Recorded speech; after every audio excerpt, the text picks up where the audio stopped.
Right now here at 4 o'clock, Hurricane Helene's death toll has reached 200. That makes it the second deadliest hurricane, only to Hurricane Katrina. Let's take a look at some of the recovery efforts and the latest statistics out of western North Carolina. We know now at least 96 people have been confirmed dead. Sadly, that number will likely grow. 280,000 people are still without power in the area.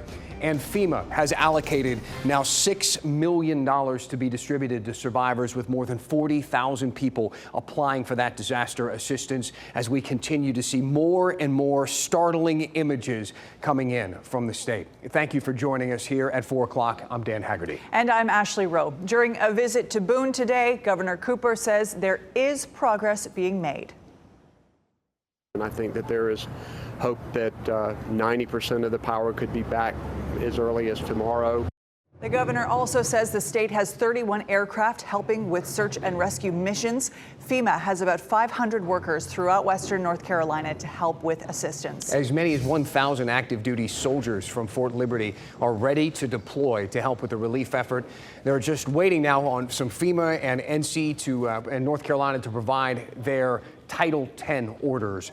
During a visit to our state yesterday, President Joe Biden announced that the troops will join the North Carolina National Guard in delivering supplies, food, and water to isolated communities. Today marks the 7th day of our team coverage. Tonight, we begin in Madison County. WRAL's Eric Miller is in Marshall, where the town is covered in feet of mud. Well, Dan, you probably notice I'm wearing this mask here. That's because not only do we have mud everywhere, we have dust in the air. Almost everyone in town has one of these on because they're concerned that dust might be toxic with everything that was picked up by these floodwaters. You take a look behind me, you can see the massive cleanup effort underway. A lot of this heavy equipment, that's what's stirring up this dust in the first place. And we're even seeing volunteers, people in town, they're wearing coveralls. You take a look over there on the left side of the street, you may just be able to see a pair of volunteers there wearing those coveralls before the mud covers them, too. In Marshall, a town that once hummed with bluegrass music, this is the sound of life now.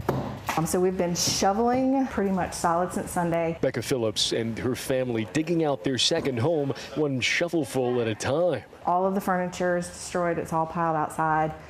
We will eventually have to replace the walls, the electrical, the plumbing. The upstream side of Marshall took the full brunt of this flood. We watched this building go down Main Street and turn and just devastate everything it hit. The water also twisting railroad tracks like candy, even tossing rail cars multiple blocks.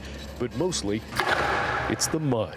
We have been shoveling, and it has just been shoveling mud nonstop. Matt Jones watched the flood from a nearby rooftop. It was wild to be sitting out here and you see a house coming down the river. Now cleaning up the mess left behind is taking a toll, both physical and emotional. And once it was done, it was just waves of emotion that still hit now. You'll be fine 1 second, and then the next second you just break down crying. It's crazy.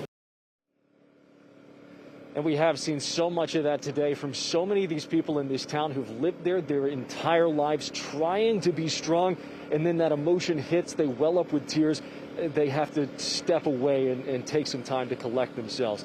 Now today, the toll from this flood is still ongoing. Buildings that weren't demolished by the water are having to be torn down in some cases because they are no longer safe. They're in danger of collapsing here as well. Just one more thing that this storm has it done to this tiny North Carolina community. In Marshall, Eric Miller, WRAL News. Boy, oh boy, you feel for those people. Eric, thank you so much. Live Force, just another startling report. It sure is. Cleanup effort.